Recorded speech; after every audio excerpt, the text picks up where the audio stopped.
Islam is a religion that has become a staple here on FTD Facts, and there's still so much more that can be said about Islam on a whole. So guys, welcome back to another episode of FTD Facts. My name is Leroy Kenton, and I'm sharing just 10 surprising and interesting facts about Islam. So let's go. Starting at number 10, it's important to know that Islam is the name of the religion, and a person who practices Islam is known as a Muslim. The adjective Islamic usually refers to objects and places and things, not people though. So you wouldn't say the Islamic people, you would say the Muslim people.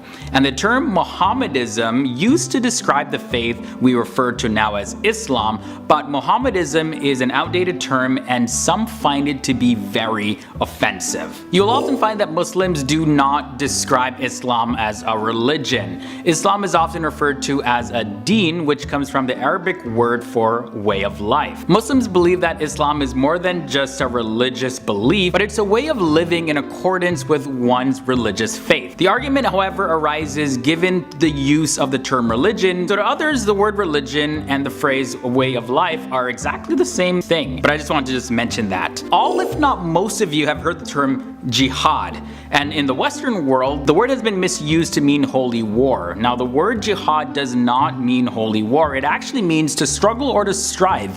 In a religious context, it means a struggle to successfully surrender one's will to the will of God. Now, the term holy war gives a notion that the struggle is between Muslims and non-Muslims, which is totally the wrong context of jihad. There are also 6 articles of faith in Islam known as Arkan al-Iman, and these are basic beliefs that one must have in order to be considered a true Muslim.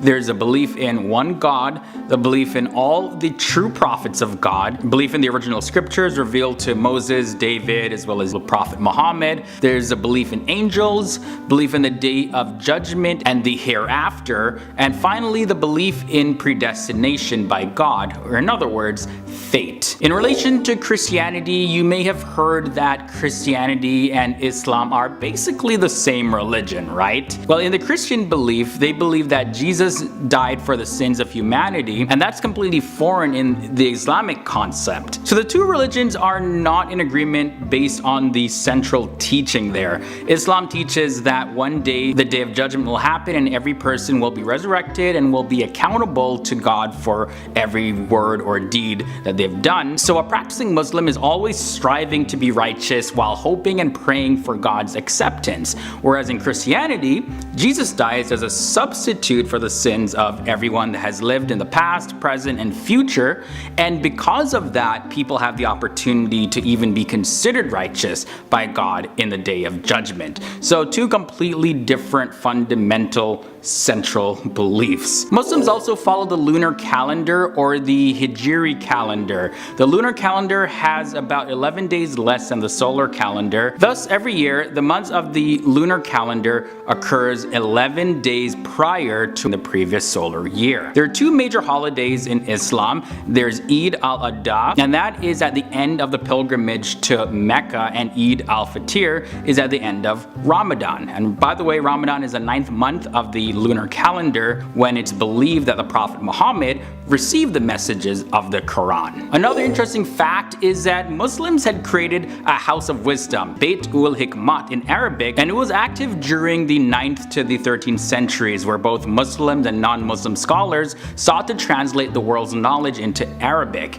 Many classic works that might have otherwise been lost were preserved in Arabic and Persian and later translated into languages like Turkish, Hebrew, as well as Latin. Only 3 more facts left, and this one, very interesting. So in Islam, Allah has 99 names, and each of the name has a meaning, and Muslims believe that God has revealed 99 names or attributes in the Quran. And it's through these names that one can come to know the Creator. And a few of these names are, obviously I'm not going to go through all 99 of them, but there's Ar-Rahman, meaning the All-Merciful. There's Al-Alim, and that means the all-knowing or the omniscient. Al-Wali means the protecting friend, patron and helper. And finally, Ar-Razzaq, that's the ever providing. Yeah, it's pretty fascinating. If you want to know more, just Google names of Allah. Second last fact is that if all Qurans in the world today were destroyed, the original Arabic would still remain. This is because millions of Muslims called Hafiz, or guardians or memorizers depending on the context,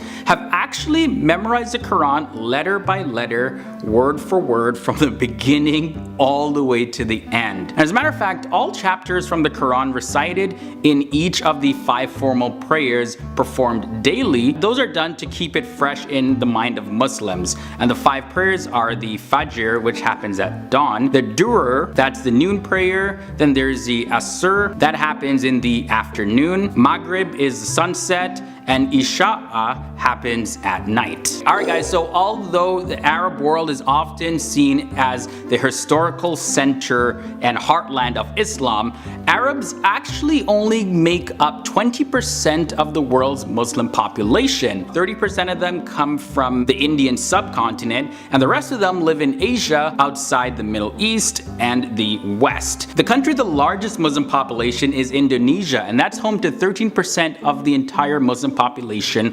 worldwide. Islam is also the largest religion in the entire continent of Africa. Mind blown, right? Yeah, I know. It's usually just always associated with Arabs, especially here in the West. But anyways guys, that's all the facts I have for you in this episode, and as we presented these facts about Islam, you probably just begin to see exactly where Muslims are coming from, or at least have a better idea. We do these videos to help educate people around the world about the different countries, cultures, people, religions, all that good stuff, in hopes to have each of us understand each other so that we can move forward, build bridges, make the world a better place. Alright, and if you enjoyed this video, here's another one that you'll definitely love. You can click on the annotation right here on the screen, or you can click on its link below. I'll have that in the video description section. And don't forget to hit that subscribe button before you head out of here, and ring that bell. That's super important so you don't miss any of our daily episodes here on FTD Facts. Alright guys, it's been awesome, and I can't wait to see you next time in another episode.